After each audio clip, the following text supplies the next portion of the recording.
non-fungible tokens. In this lesson we are going to see how to develop a non-fungible token system on the Ethereum blockchain. Well, unlike what many of you probably believe, non-fungible tokens are not exchanges on the Ethereum blockchain as if they were Ethereum, so not in the same way. So what you write on the blockchain is not the fact that you move a non-fungible token. They are handled on the Ethereum blockchain through a smart contract. So there is a smart contract which does everything. So every transfer is nothing else but a request to the smart contract, and the smart contract handles the accounting of non-fungible tokens. This works only because the entire system is decentralized and unstoppable, because you can imagine the same system with a centralized service which is therefore stoppable. Well, if the company deciding to issue everything stops the service, everything is gone.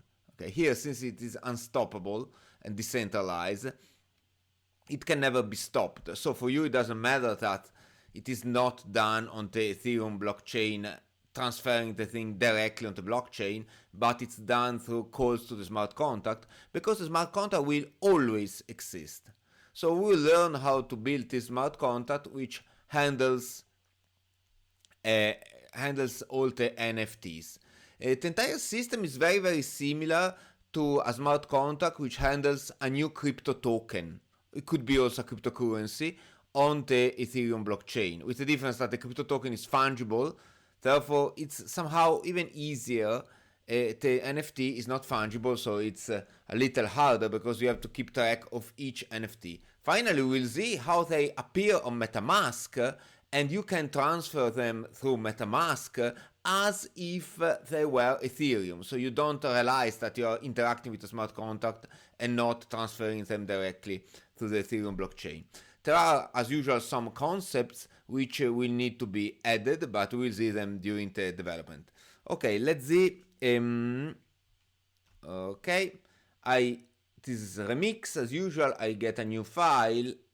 Okay, let's call it NFT.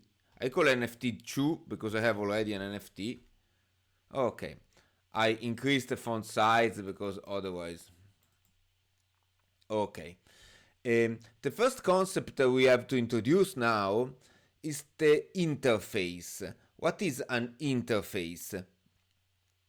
An interface, it's the skeleton of a program.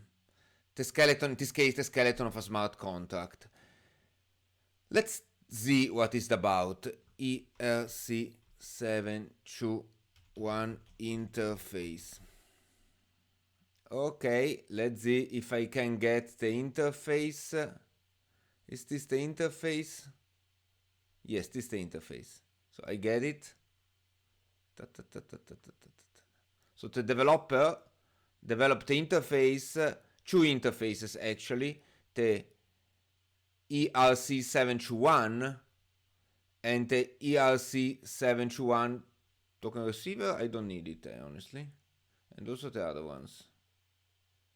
Oh, but...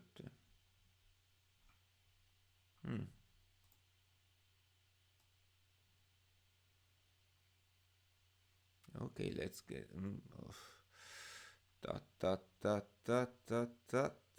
up to here.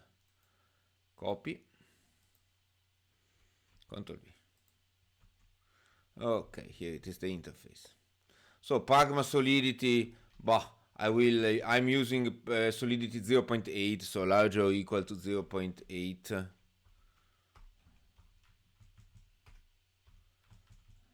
Okay, doesn't matter. Okay, ERC721 non-fungible token standard. So it's the standard. So it's a skeleton of a program. It's not a full program. But if you adhere to the skeleton, it means that if you implement all the functions that are written here, okay, you will be ERC721 compliant. What is the advantage if your smart contract is ERC721 compliant? The big advantage is that several wallets, or sometimes also websites, will recognize your smart contract as a smart contract which handles NFT. Okay, and so we'll be able to interact with it because they know exactly which function you have implemented, so they will be able to interact with it and display the NFT directly in the wallet. Okay. You could build everything without the ERC 721 compliance, but if you do, the wallet will not display your NFT and you will have to transfer them, making an official transfer request to the smart contract, let's say. So you cannot use other external programs. So it's to make your program more standard. So as you can see, the interface simply defines the function. For example, balance off needs an owner, okay? External view returns, and does not implement it, so it's only defined. There are here some information how you should implement it. These are just indications. You could implement as you wish. You could implement the balance off, returns always 0. Doesn't matter. Okay. Clearly, if you implement them in a bizarre way, well, don't complain if the wallet will display that you have 0 tokens, even though you have several, because the wallet probably uses balance off to know how many tokens do you have. Okay, first of all I have to add something here above. It's pretty strange, but it was required, otherwise the compiler will complain a lot. License identifier unlicensed. Okay, that's it. Just otherwise, whenever I compile, it will complain that I don't have a license identifier. Paragraph solidity, interface, this is the list of functions I have to implement. And okay, that's it. I need also another interface, the ERC721 metadata. So ERC721 metadata. Open. Give me the interface and that's it. May I have the interface. Metadata interface.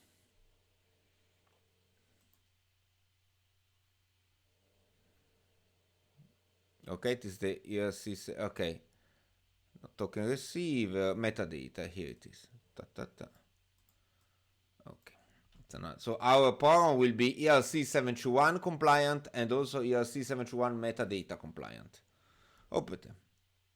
Okay, now contract as usual. Colletti NFTs. It's Colletti NFTs because it does not create one NFT. It's able to create several NFT. So it creates my entire family of NFT. Is ERC721, ERC metadata. Open curled brackets. Okay. So the beginning is as usual, but you have this extra indication. It means that you want your smart contract to be compliant with this too. Okay, so the compiler will check that you actually do implement all the functions written above. If you don't, the compiler will refuse to go on. Okay, just a little remark now. If you're watching this video because you plan to build some NFT, well, this is not the best way. There are several websites which have already the contract perfectly written. Okay, you don't require any technical thing. You just go there, click, click, click, click, click, and done. Okay, here you will set up some NFT contract. We will the NFT contract and the NFTs, but we'll do it the hard way. So we'll see what's the technical things behind. Okay, so if you are planning to just build some NFTs, probably to sell them, this is the wrong place. Okay, here we see just the technical aspects behind. Okay, let's see. Does the interface require us to have some variables? No. The interface requires us to implement these 3 events. Okay, let me do the following. These 3 events and these functions here. We will discuss later what is an event. For the moment now I get all the functions. so I'm sure not to forget any of them. Open, Control C. Now let me delete all the things in the middle, so only the function are left.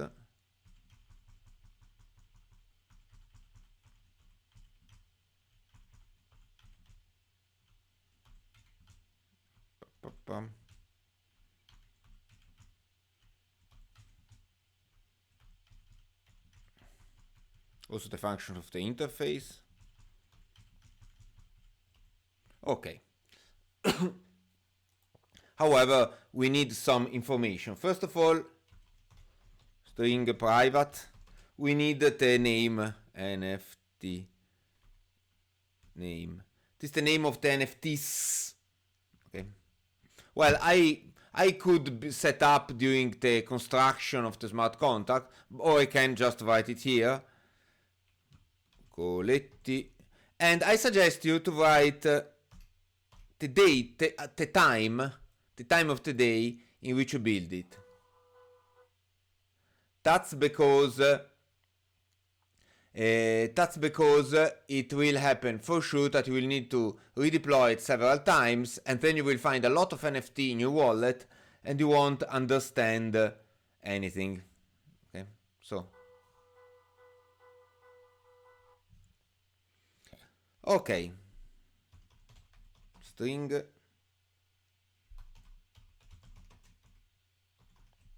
symbol, same thing. Okay, so this is the name of your NFT family. Pay attention, not the name of the individual NFT, the name of the NFT family, and the symbol for the NFT family. Okay.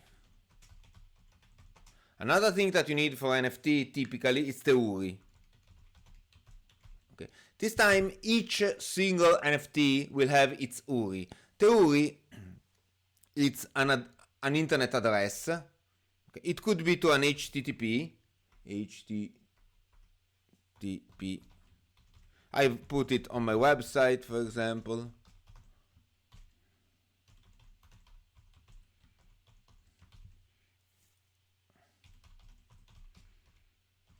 Okay, I will show you how does it look like. There will be one for each different NFT. It's a file which looks like this. Okay. It's a description of the file. It contains the image. In theory, this image should be displayed on your wallet when you have the NFT. In this case, this one. But I saw that it doesn't work, so I don't know why. Okay, however, it contains the ID of the NFT. The first one will be with ID 0, the second one with ID 1, the third one with ID 2. The name of your work of art, in this case could be horse, the description, okay, and they may, and several other things. Okay, I just put this one on my website. You can take it from wherever you want. Okay, there are also services which let you put not on a website but in a better place, but it's just some aesthetical things, and if you want to get deeper knowledge, just Google around. I set up the default one, okay, but whenever I create a new NFT, I will give myself the opportunity to decide for a new URI. Okay, this one is the default one, so it always takes that one. As usual, but just to remember who am I, address with 2D. Okay, I will, as usual, when I set up the constructor, I will set artist to my own address. This is the owner of the contract. I don't know, you can give extra, for example, the owner must approve all the NFT transfers. Well, usually it's not like that, but you could set up this thing here. Or the owner gets a fee whenever the NFT is transferred. That's a good idea. Okay, another thing you need absolutely to remember, it's the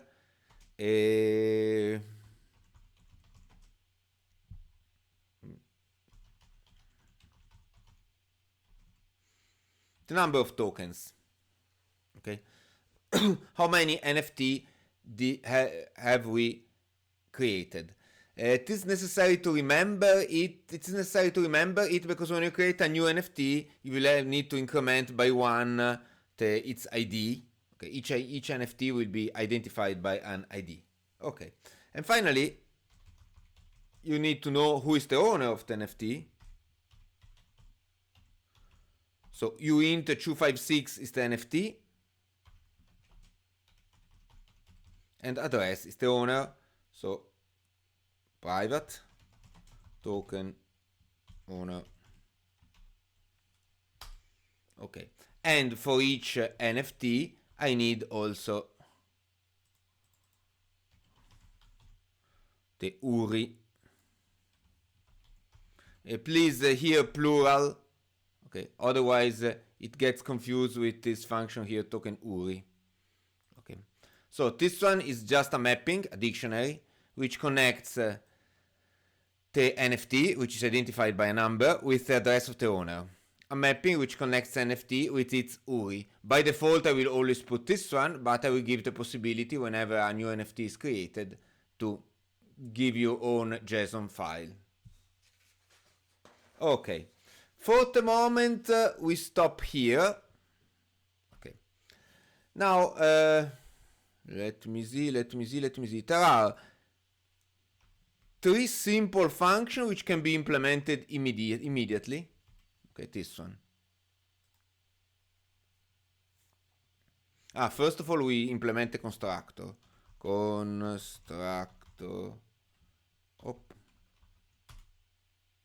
Okay, artist equal msg dot sender and number tokens equal 0. Please note that the constructor doesn't create any token, simply creates the contract, which is able to handle the tokens.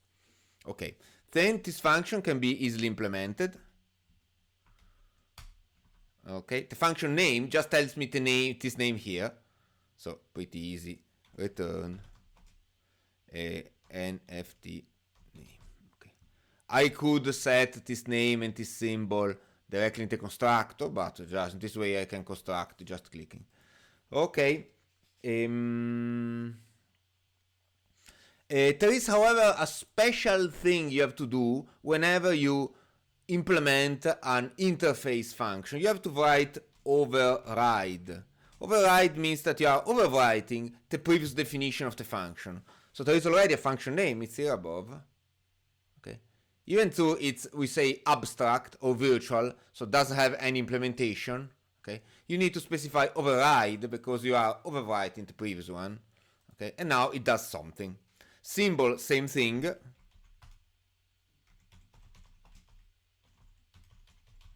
I repeat, these two functions, well, for us don't have any real usage, but the ERC71 metadata requires them to be implemented, probably because the USD Metamask will recognize which symbol do you have, and probably it uses the symbol function. Okay, token URI, you specify a token, and for that token it gives you the URI, so return this one, token URIs, for the token you have specified, so for this token here. We have never done it, but it's very typical in Solidity that external variables, so variables inputted by the user, start with an underscore, so don't worry about this thing here. Token ID, okay, and it's done. Okay, we have implemented the three functions. We have the constructor, three function implemented. Okay, now we have to find a way to create new NFTs, okay, before implementing all this stuff. So in order to, there is no function here to create a new NFT. Can you see balance off, owner off, transfer from, approve, set approval, get approved, is approved. So there is no way to create a new NFT. So we create it with function mint. Okay, mint stands for money creation. Okay, what is the name? Münze auf Deutsch und Zecca in Italian. Okay, so it's a function which creates a new NFT. Ok, let's see. String. We want Mint to get the token URI of the new NFT. If nothing is provided, we will stick with the default URI. So string memory, it's just a technical thing because the string stays in the memory, underscore token URI. Okay. It's external. External means that it can be called only from outside the contract. Okay, it returns a uint 256, which will be uint, which will be the ID of the contract. So whenever we click on Mint, okay, and we provide a string, which will be this one, basically, this one, not this one, this one. Okay. Oops. We will create a new token. Okay. Okay. So, let's see. Int 256 token ID. So first of all, we create the token ID. Okay, this token ID, it's equal to number tokens. Okay, so at the beginning it will be token number 0, then immediately after number tokens it's incremented by 1. Does Solidity accept this notation here? Don't remember, but just to be sure, I don't know whether it accepts this notation. Let's write it this way. Okay, so number token is incremented by 1. We create a new token. We must assign an owner. Okay, the owner, who will be? Well, the person who calls function mint, or the artist, which could be two different people, because we have not put any restriction. Perhaps it could be better if we require msg.sender to be the artist. Okay. Just to avoid that other people enjoy themselves creating tokens, our tokens, my tokens. Okay, now I have to set up this one, who is the owner, token owner of token ID it equal to artist, or message sender, which are the same person. And finally I have to set up the URI, this one. Okay. Now at this point, if this one is empty, how can we say it's empty?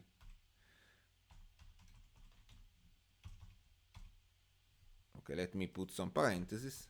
It's a string after all, it has a length. If it is empty, we set the token URIs of token ID equal to the default URI, so this one. So if nothing is specified, we stick with the default URI, else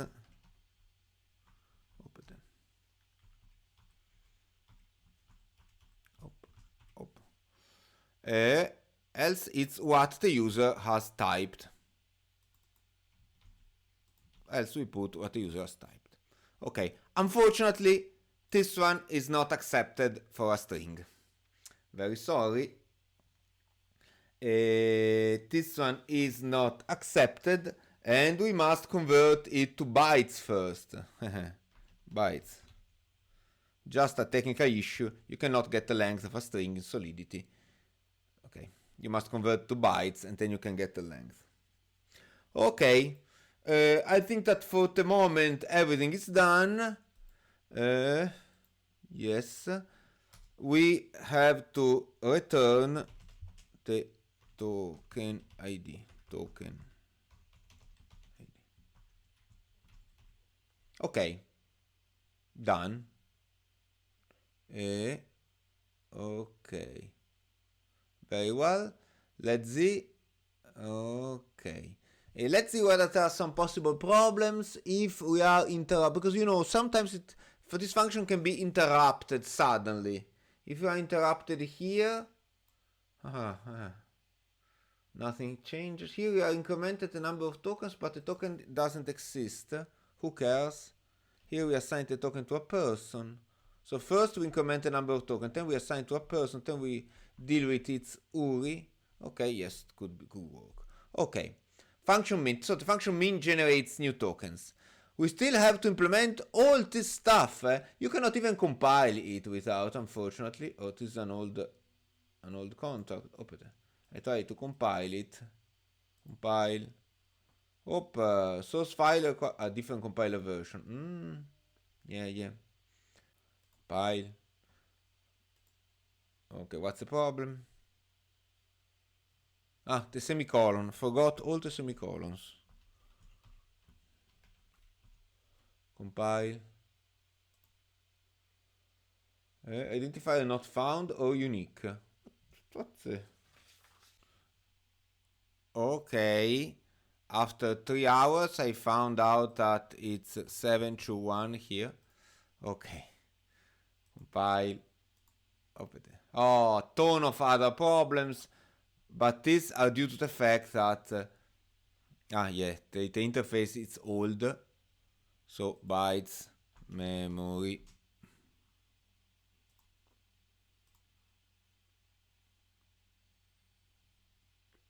String memory. Now in the new version, everything which is string or byte needs to be put into memory.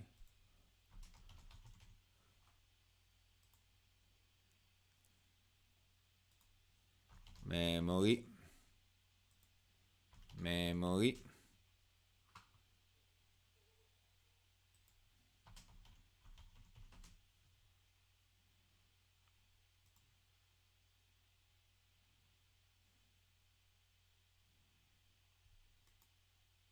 Override here. Override here. Override. Is there something else?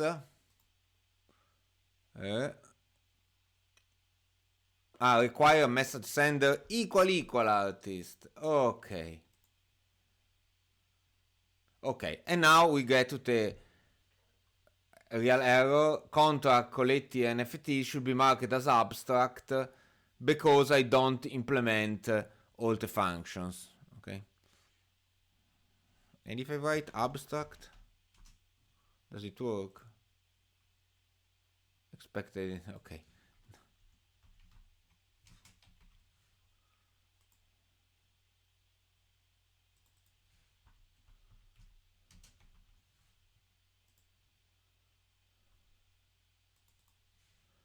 Okay, so don't worry about this issue here. It's the fact that you don't implement all the function here. Okay, but I would like to check them. How could I do it? Well, perhaps I can do like this to check without. So I don't declare to be IRC 271 compliant. Okay. The problem is not now I don't override. Ooh.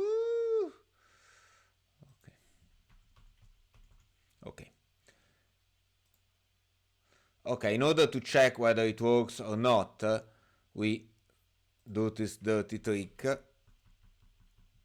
We implement all the functions anyway. So write here before returns override and put it a lot of times around. Override.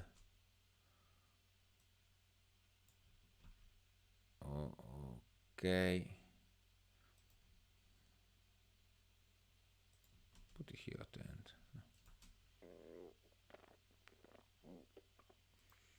And then we implement them with empty functions.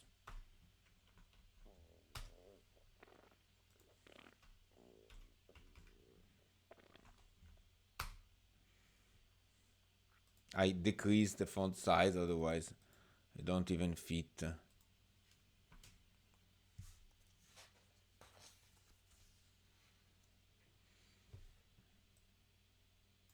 Ctrl C, Ctrl V, Ctrl V, Ctrl V, Ctrl V, before returns, override.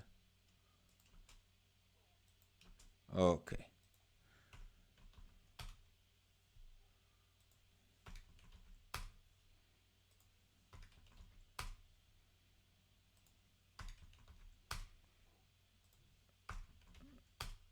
Okay, and here we are. Let's see whether I can compile now. Data location must be memory or call data. Usual problem, bytes, memory. And the same problem I bet we have no, nowhere else. Okay, let's see. Wait, compiled, no problem. Okay, can you see it doesn't complain about the fact that I don't return anything here? Okay, so I have this mint which creates new tokens. Okay, now let's see, owner of, we can implement owner of. Okay, it tells simply who is the owner of a token, so return. Everybody can call it. Return token owner of token ID. That's it. Okay, balance of for the moment. It's not easy for the moment to count how many tokens a person has. Save transfer form, transfer form, approve, set approval for all, get approved is approved for all. Okay, in order to implement balance off, we need to keep track of how many tokens each person has. We can do it in two ways. The first way is set up a list of tokens, okay, and set up a mapping from an address to a list of tokens. Okay, in this way, for each address, you know exactly which tokens does that address have. Okay, this, however, pretty long to do and boring, because if this person sells a token, so gives a token away, you have to remove that token from the list and then recompact the list. It's a mess. Okay. Since balance off simply asks us to tell, it's written above, and it's written above in the specification what balance off should do. Let's see, balance off. Return the number of NFT owner by owner, possibly 0. Okay. See, this simply tells how many NFT does the person own and not which ones. It's much easier to simply count how many tokens each person has. So we build here a mapping from address to uint 256, okay, private, how do we call it? Number of tokens already used, that's a total number of tokens. How many tokens? How many token? Okay, how many token? Which indicates how many token the person owns. I make it larger. Okay. Now, okay, we have, however, to pay attention, because when we mint, okay, immediately after assigning it to the person, we have to take how many token of artist and increment this number by 1.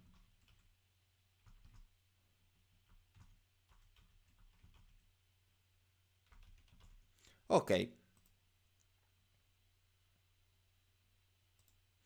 Okay, return how many token of owner. Okay. So it's this information is totally free. Everybody can know how many tokens another person has. Okay. Got it. Now, what else do we have to do? Save transfer form we'll do later. Approve. Okay, no. Now we have to deal with the issue of transferring tokens.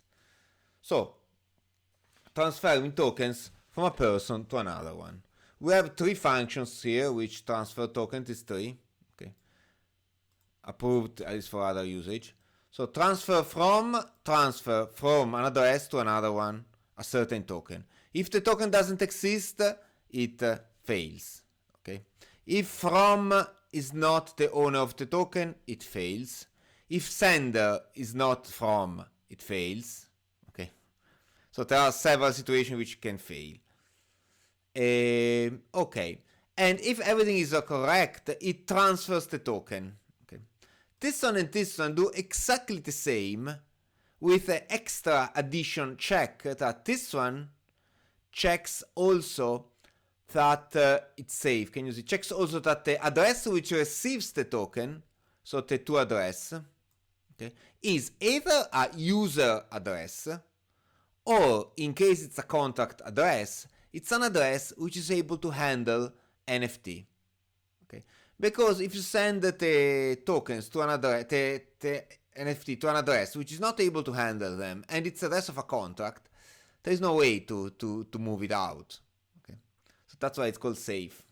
Okay, this one does exactly the same, but it adds some extra information inside the transfer.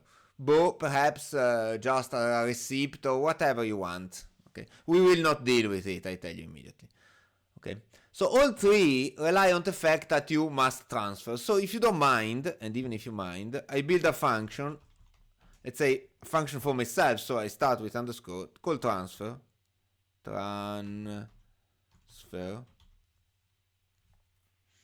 Okay, let me see how to do it. I try to be similar to what people do in... Okay, this function, address, to, comma, u int 256 token ID.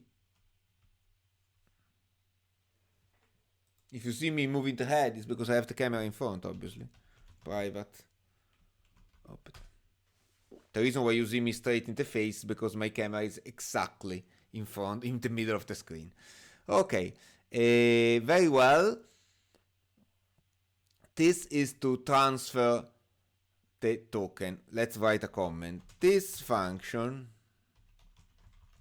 transfers the token to without any check. It's a very dangerous function. It transfers the token, doesn't check whether to whom the token belongs, whether it exists, nothing. All the checkings should be done by this one. So this one doesn't check anything. So it just does the technical transfer. Transfers. Okay. So let's see how can we transfer. Well, very easy. Token owner of token ID equal to puff. Done. Transfer is done. Okay, we have also to update, before doing it, we have to decrease how many tokens of the original owner. Okay, so this is the original owner. Okay, this is the original owner. This is how many tokens the original owner has. We have to decrease it by 1. Okay, and then we transfer, and then we increment how many tokens of the new owner.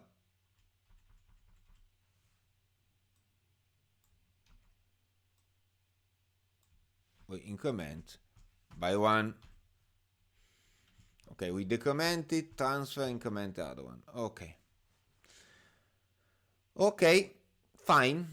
Can you see it doesn't do any checking? Now this one, we implement this one.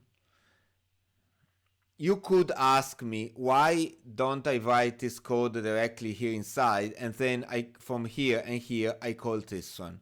Because these functions are external and cannot be called internally. So have to develop a private function which is internal only.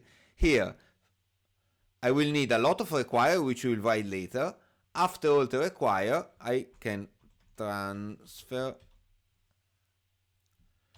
to token ID. Okay. So after all the require, which we will write now, so I need to require. First of all, I require the token to exist. So token ID, comma, no, token ID is smaller than number tokens. Okay. Comma, token does not exist. This is an error message. It's a new implementation in case you have seen the previous videos. The new implementation, you can set up the error message. Okay, we can set up also here for mint,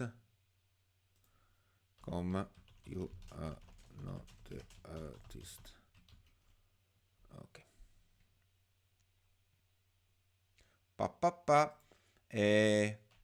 Okay, then we require the from to be the owner of the token. The owner of the token is this one. Equal.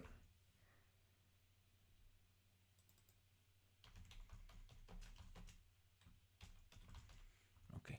And then we require you to be the from.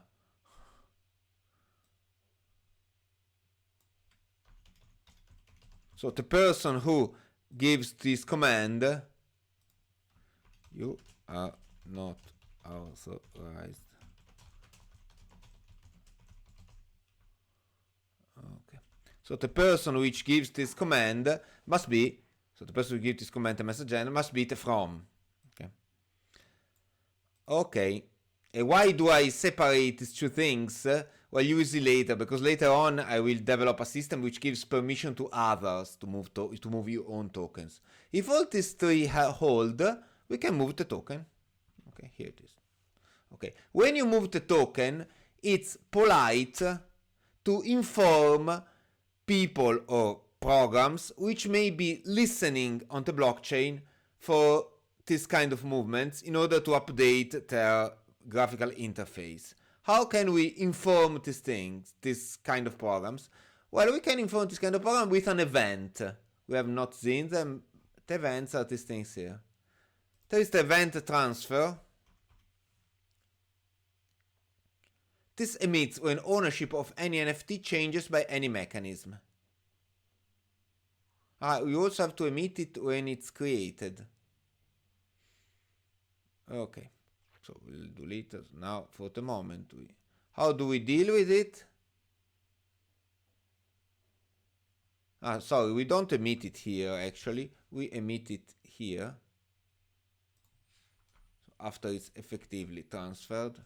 So how do we emit event? We simply write emit instead of event. We emit transfer.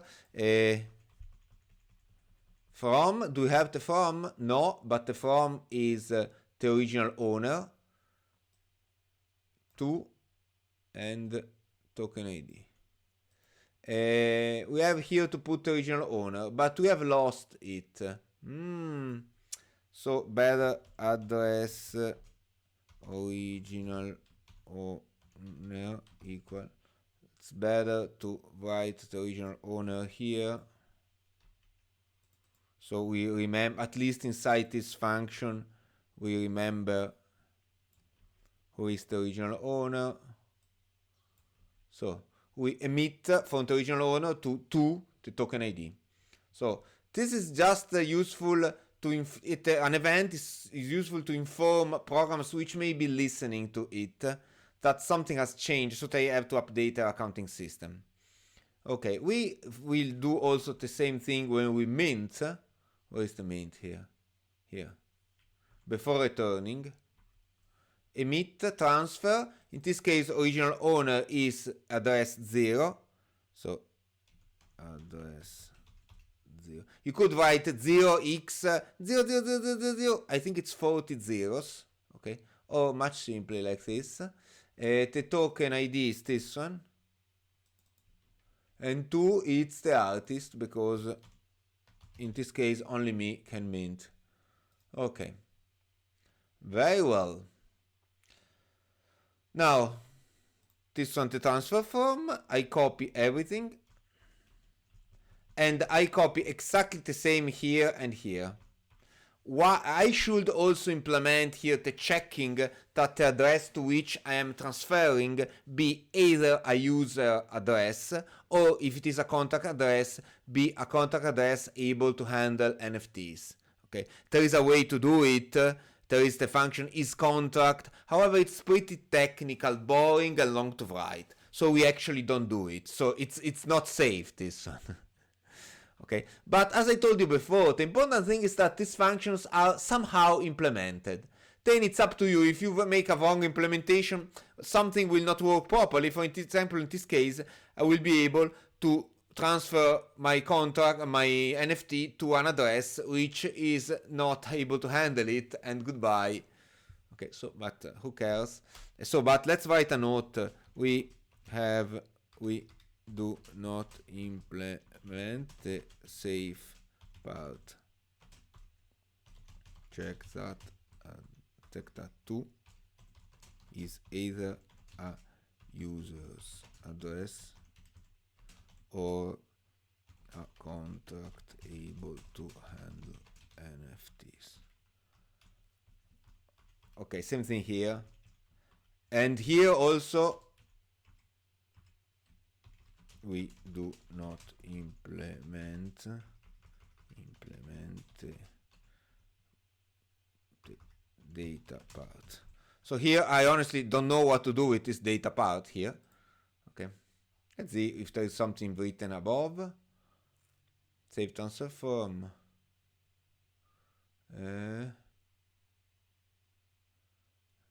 Transfer form, data.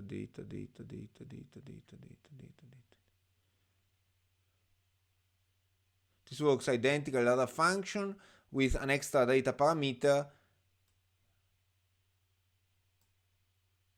Okay, this one, and what is does to do with the data parameter? Those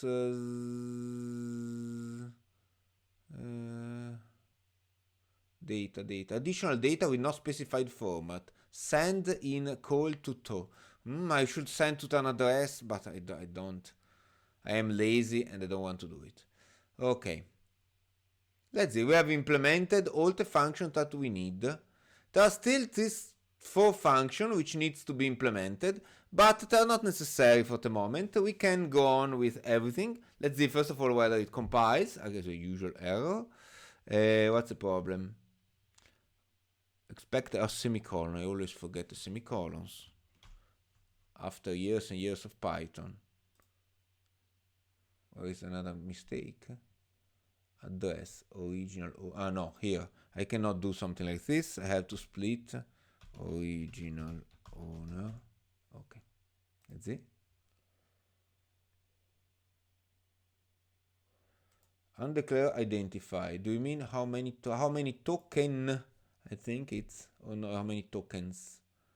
How many token?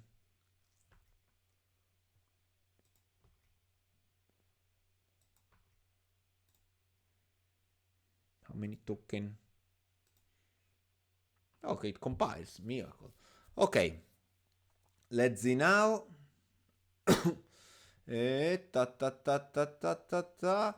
Let's deploy it on directly injected Web3, or let's deploy on JavaScript virtual machine. I'm lazy. Deploy. Okay, I have it here. Let's see whether it works. For the moment, I don't have the number of tokens, no, because I have declared all the variables private, so I cannot get the number of tokens. Let's see. Name Coletti 1549 symbol. Coletti 1549. Very well. Okay, I see immediately a mistake. Owner of and token URI should check whether the token really exists before giving you an answer. Because if now I write 23, token 23 doesn't exist, still gives me something. Okay, so I correct now for the future. So this require Require token ID. I have written it somewhere here.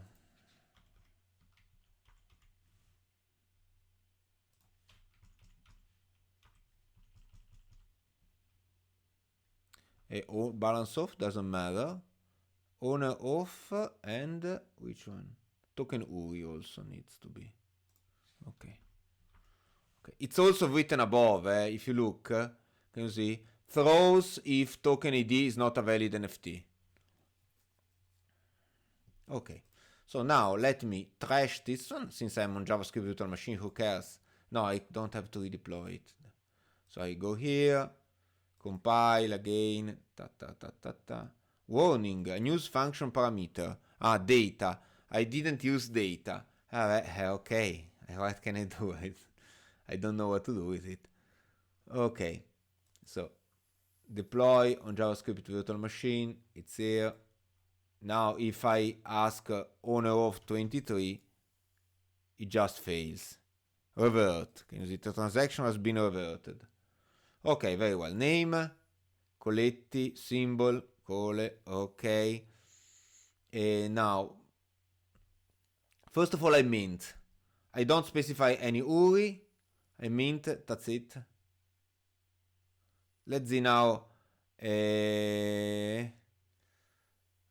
Balance off my own address. So I get my address here. Balance off my own address. 1. Very well. So I have 1 token. Owner of token 0. It's me. Can you see? Owner of token 1 doesn't work. Okay. Token URI of token 0. It's me. Okay. It's the URI, the right one. Okay, now I mint another one. So I click on, I mint another one and I give a different URI. Let's see, blah, blah, blah, blah. Okay. Now, token URI of token 1, it's blah, blah, blah. Owner of token 1, it's now me. Owner of token 2, it's revert. Okay. Now, let's transfer the token 0, just to check whether the transfer works. To the second one, I copy. Where is transfer here? I use transfer from or save transfer from, doesn't matter. From to this one. Token ID, I transfer token 0. Okay, from my own one. Why do I have to specify my own? Will be clear later on, because for the moment you can only transfer your own tokens. You cannot transfer other people's tokens. So transact. Okay, now let's see who is the owner of token 1. It's still me. And the owner of token 0 must be my second address, so it will change. Yes. Okay, definitely. Okay, very well. So transfer work, everything works. Very well, we are happy. Now let's see now. I try to transfer. There's a little mess here.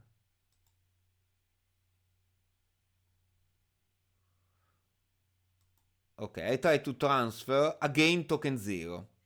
But now I'm not the owner of token 0 anymore. So transact. Okay, error, revert. Token does not belong to from. Oh, finally we have some error messages here, but it was pretty difficult before. Okay, execution cost, infinite guess, very well. Okay. And I think we have everything. I will develop the rest later on. Now it's time, first of all, to get rid of this one, to deploy it on injected Web3. Ready? Deploy. Metamask. Yeah, before tomorrow.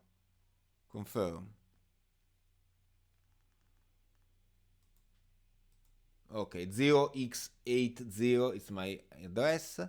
Okay, we have to wait for the, okay, confirmation. Now it's here. Okay, I mint the first token. Transaction. It's not a call, it's a, if you're asking yourself why transfer are red, because they are payable. They are payable because in this way you can, for example, set up a fee which goes to yourself, or you can set up a payment which goes to the original owner. That's why they are payable. Okay. I didn't set up anything, so if you send money while you're doing the transaction, they will belong to the contract, and goodbye. Okay, let's see, owner of token 0. It is a call, so we'll answer immediately. It's me. Owner of token 1. Execution reverted. Token does not exist. Very well. Token URI, token 0 is the standard one. Okay. Now token 0 exists. I mint another one with the same URI.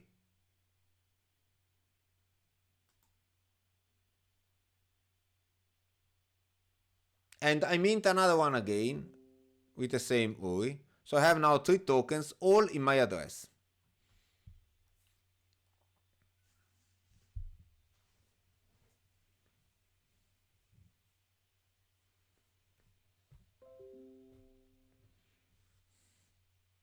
Now let's see on Metamask what's happening. There is a possibility in Metamask for the computer, because you have assets here, to see your tokens. Okay. However, Metamask for the computers, you can see your token as if they were cryptocurrencies, so fungible. So it doesn't make, can you see, I click now, this is another type of token I had. So now it tells me that I have one cole. If now I will now show you how to insert them into Metamask. Metamask will realize that I have 3 tokens, but for him they will be fungible. So I will have 3 cole whatever. Let's see how to do it. And then we'll see how can you do the same thing, but with non-fungible ones, only on your smartphone Metamask. So Metamask for smartphone is able to handle them correctly. So now, let me see how to do it. Let me first of all get rid of this one. Hide caller, thank you. Yes, hide. Okay. Okay, you can see there is in assets here, there is an add token, custom token. Here you specify the address. Pay attention, you must be on Ring-B test network. The address of the contract, So, contract address. Oop. Where is? Oh, add tokens, custom token. Can you see it is immediately recognized as caller 1549. It asks how many decimals, because this is something done for cryptocurrencies, not for NFTs, unfortunately. But at least it will show me how many of them do I have. Next. You can see 3 tokens. And now I have here, you can see, together with Ethereum, the 3 callers. Okay. The problem, as I told you before, you can send, well, it will fail if you try to send one. Okay, because for him they are cryptocurrency with 3 units. Okay, so they are fungible. Okay, Metamask for smartphone instead allows you to have non-fungible tokens, so to deal them as non-fungible tokens. Okay. Now I will have to show you my wonderful smartphone. I would have liked to use the tablet, but okay. I have installed Metamask on my smartphone. As you can see from here, it's with a fingerprint. It's much easier. Let's see that you don't see my secrets. Okay.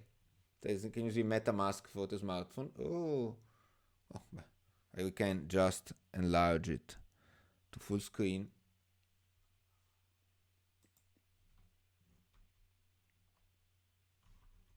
Okay. I will now switch to account 1. So you need to install Metamask for the smartphone, install it.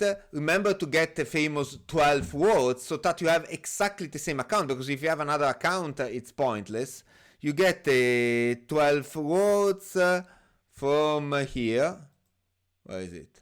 Let me see. Here. Settings, security and privacy. Reveal seed phrase. If I click now, you will see my 12 words. So write them down or do whatever, or just keep them on the screen. Okay, install Metamask for your smartphone. Okay, then during the installation you will have to type those 12 words, and it will restore exactly the same account 1, then create account 2, create account 3, they will be exactly the same. Okay, and now you'll have a situation like mine with have account 1 and account 2 and account 3, whatever. Okay, unfortunately it's go on focus. Okay, very well. Okay, can you see here you have tokens, which is exactly the same as you have in the MetaMask for the computer. Okay, but also collectibles here on the side. Here, collectibles. Okay, click on collectibles. Okay, add collectible. What is it? Okay. Okay, here type the contact address. Okay, this is very nice because it's not easy to type the contact address because it's extremely long. How could I type it?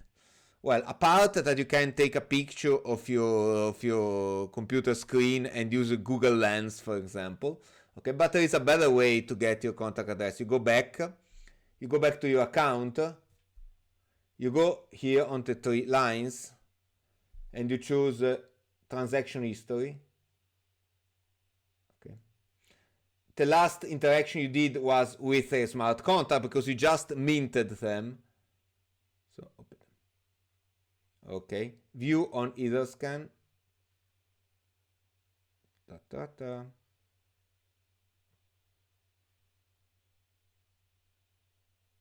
Before tomorrow. Okay. Now you see the transaction, and here you can see which one is the smart contract. Where is it? Contract. Can you see here the address of the contract? There is the symbol to copy it. Can I copy it? Let me copy it. Okay, I copied it. Okay, on my clipboard. Now I go back. I go back to my account. So from here I choose wallet again.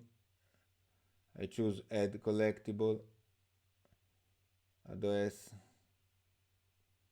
paste. I have to paste it like this. Okay. I press add. At ID. The first, you have also to specify which. Let's see, if I don't specify the ID, what happens? Nothing. So I have to specify that I add NFT ID 0, and I press add. And let's see whether something arrives. Okay, wow. Can you see? 1:1549. Add collectibles. Same thing, address, specify ID 1, add collectibles, same thing, address, specify ID 2, add. All the things that we do manually, obviously, are usually done by automatic programs. And now, can you see now it displays to me that I have 3 called. Okay, it's the same thing that it displays on the computer. The difference is that now, look, I can see clearly that these are 3 different NFTs. At this point, here, instead of displaying this horrible symbol, this horrible picture, it should display a little picture with NFT itself, taken from the JSON file that I showed you before. Unfortunately, it doesn't work. I tried to find out why, and I didn't manage to find it out. If you're able to find it out, let me know. What can I do with these 3 tokens? For example, let's take token with ID 1. Go on focus. 1. Okay. I can send it to somebody else. Send. Can you see directly from the wallet without using the function transfer. Transfer.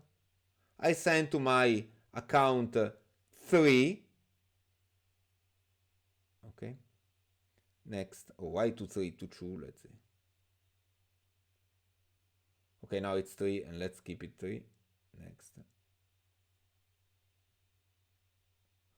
Okay. Next. it tells me that I'm going to pay a fee of 48. It's 48 euro. What? Okay, but it's fake. So send. I hope it's fake. I hope I'm on. Make sure when you install Metamask that you are using the link B, because by default Metamask starts on the Ethereum network. So make sure above that you're using the link B. Here you must use link B. Okay. Transaction completed. So now Coletti will have two tokens only. Okay.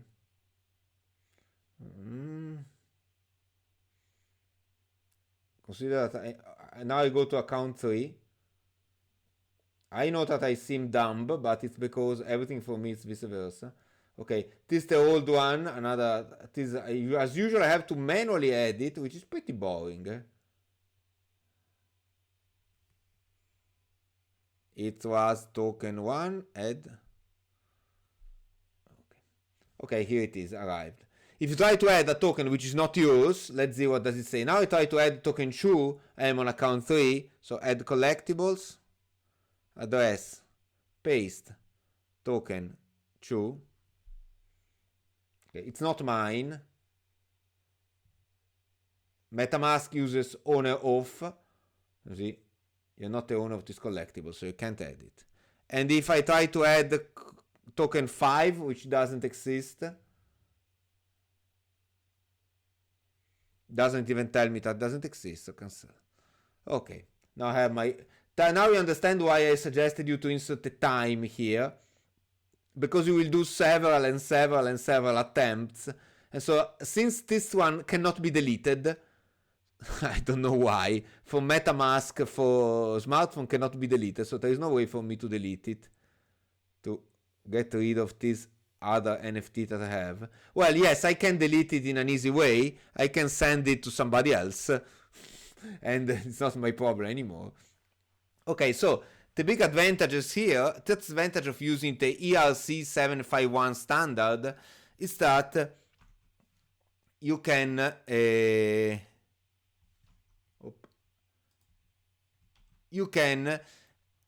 have wallets, MetaMask, but also other programs deal with your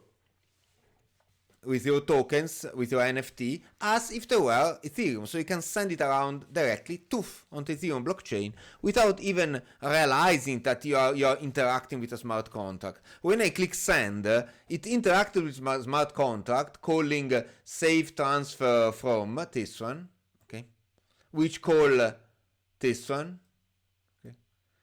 So, and you didn't even realize it. It's funny because I could have written here whatever, so for example sending to another person which was not the right one, and MetaMask would have obeyed. So clicking send it to another person. Okay, now let's implement the last two functions. This one are to give to your token, to give to other people control of your token. So let's see, first of all it is true.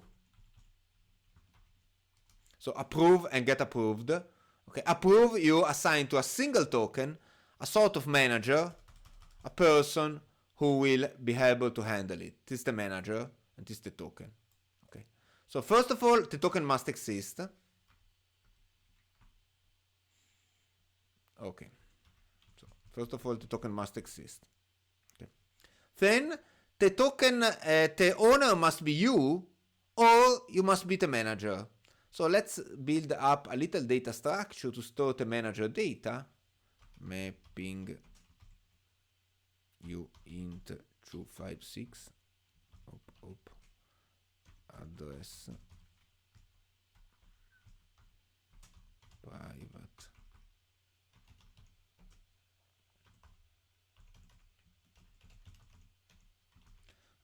Token manager. Okay, so it requires that you are the owner, so message dot sender is the owner of the token, so token owner of the token, so token ID, or at least that the message sender is the manager. So it means that one manager can give control to another manager. Pay attention, the manager can be only one, in this way. So if a manager gives control to another manager, he will stop being the manager. So you are not owner, neither manager for this token. Yes. Semicolon. Okay. If you want, you can restrict approve to only the owner. So only the owner can change the manager. And so the manager cannot give control to other managers. So as you wish. Token manager of token ID equal approved. Done. I think it's done. We have here an event to emit approval.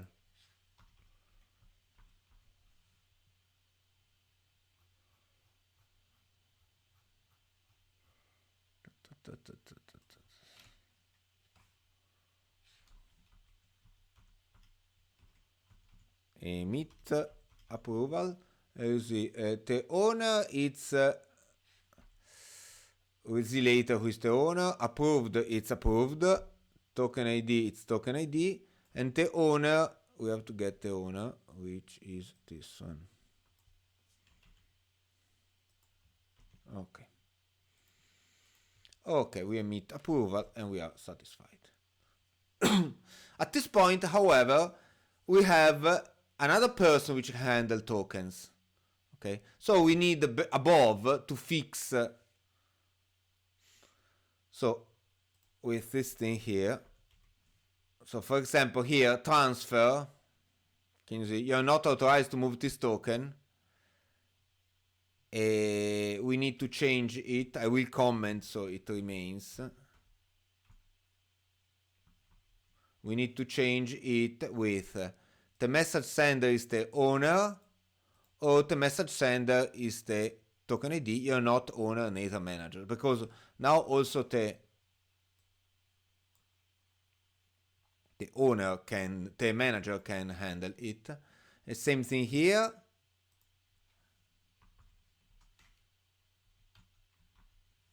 Okay, same thing here.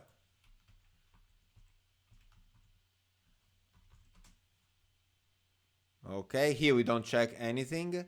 Balance, owner off, mint, token UI. Okay, the rest doesn't require us to be the owner. Get approved, it's just a function which informs what does get approved do? Let's see, it's written above how to implement it. Get approved, get approved. Get approved address for a single NFT. Tells who is the manager basically. It's like get owner, but because manager is called approved in Solidity. So anybody can call it.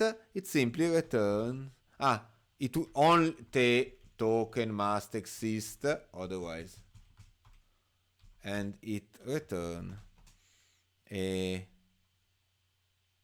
this one. Where is it? Token manager for token ID.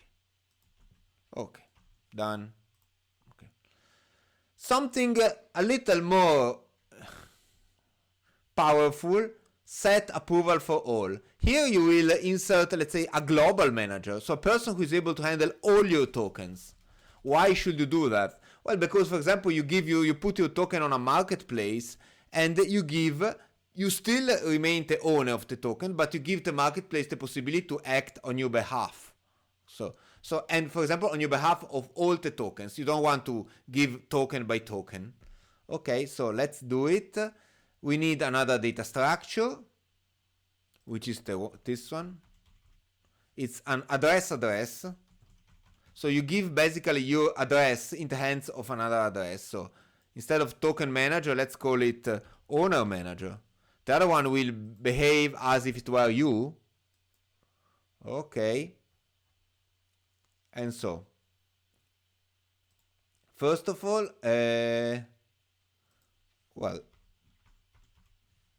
who can do it? Well,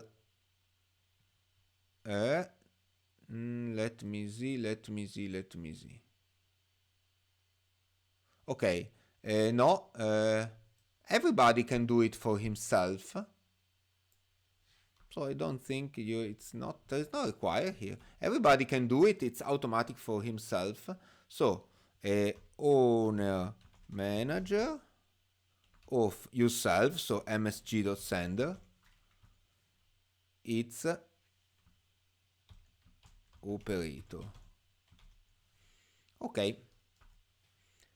So you have a manager which handles everything.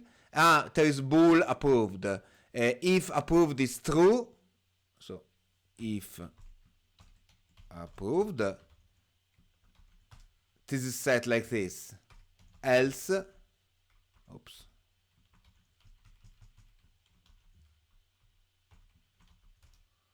Else it's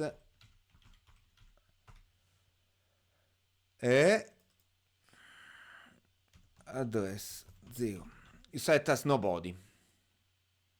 So if approved is false, you cancel a person. So if you look here above how it should be implemented, there is written a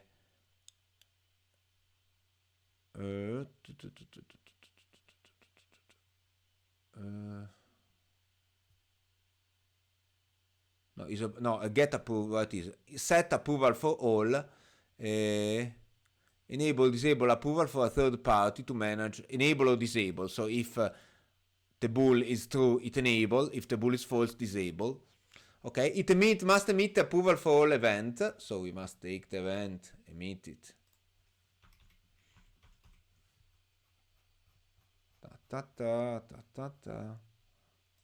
So the very last thing we do is emit int event.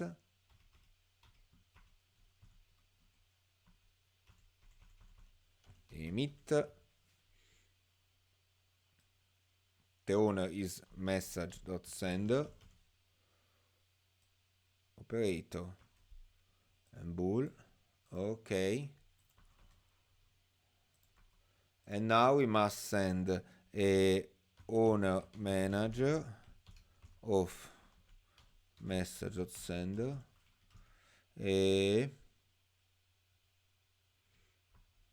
No, sorry, here. Sorry, I had already done it. Here. Okay. Is approved for all. It's the same. We checks whether, so simply returns. It checks whether this owner has this operator as approval. So return owner manager for owner equal operator. Okay. If they are the same, it returns true, otherwise returns false. Okay, I think we have done everything. Let's see, does it compile? Compile. Oh, there is an error. Return, not returns.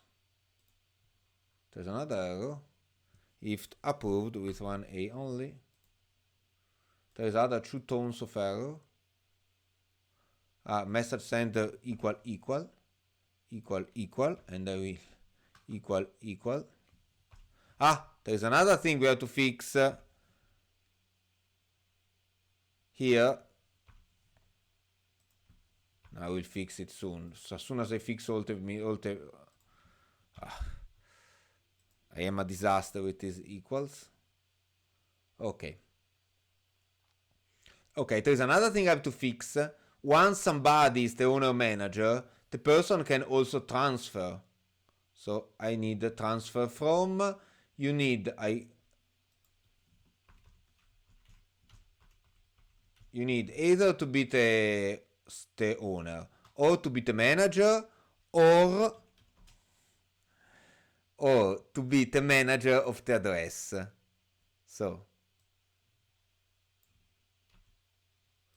message sender must be the owner manager of the address which owns. Okay. This is the address which owns the token. Okay. Okay.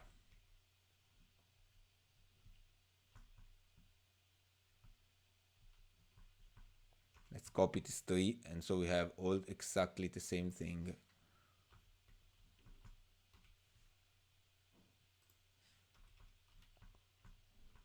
Okay. Okay, our contract is over. Let's see whether it compiles. Compiles perfectly. Very well. The contract is over. You could obviously make a lot of wonderful additions to this contract. Just one which comes to my mind. You could set up a function which can be activated by anybody, in which is payable, in which somebody sends some Ethereum, fix a minimum amount. The contract stores who sent the Ethereum, how much, and for which token.